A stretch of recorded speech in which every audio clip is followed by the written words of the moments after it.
नमस्कार, आपण पाहतात माय मराठी न्यूज। सख्या भावाने केला मोठ्या भावाचा खून, जमिनीच्या वादातून केला खून तर 24 तासात गुन्हा उघड, आरोपी भावाला केली अटक। भावाच्या नात्याला काळीमा फासणारी थरारक घटना जेजुरी जवळील मावडी येथे उघडकीस आली आहे। जमिनीच्या वादातून सख्या भावानेच आपल्या मोठ्या भावाचा निर्घृण खून केल्याने जेजुरी परिसरात खळबळ उडाली आहे।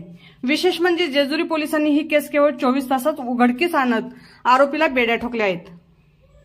विशेष म्हणजे या गुन्ह्यामध्ये खून करणाऱ्या छोट्या भावाचं वय 68 तर मयत भावाचं वय 82 आहे। आयुष्याच्या उत्तरार्धाला लागलेल्या या भावाने आपल्या मोठ्या भावाचा खून करून काय मिळवले, असा प्रश्न आता या भागातील लोक विचारत आहेत।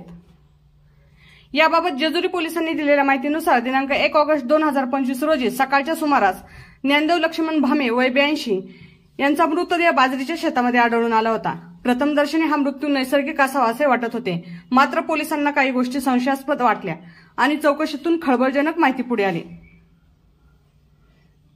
ज्ञानदेव भामे वय 82 आणि त्यांचे सख्खे भाऊ चांगदेव भामे वय 68 यांच्यात शेताच्या वाटपावरून वाद सुरू होता। याबाबतची माहिती पोलिसांना मिळाली होती। यानंतर पोलिसांनी आरोपी चांगदेव भामे याला ताब्यात घेतला आणि त्याच्याकडे चौकशी केली असता मयत ज्ञानदेव लक्ष्मण भामे हा शेतात जाण्यासाठी रस्ता देत नव्हता। वहिवाटीचा रस्ता अडवून तो त्रास देत होता, त्यामुळे त्याला लाथाबुक्क्या आणि दांडक्याने मारहाण केल्याचे चांगदेव भामे यांनी पोलिसांना सांगितले। शवविच्छेदन अहवालात देखील मयत भामे यांच्या डोक्याला मारहाण झाल्याचे वैद्यकीय अधिकाऱ्यांनी म्हटले आहे।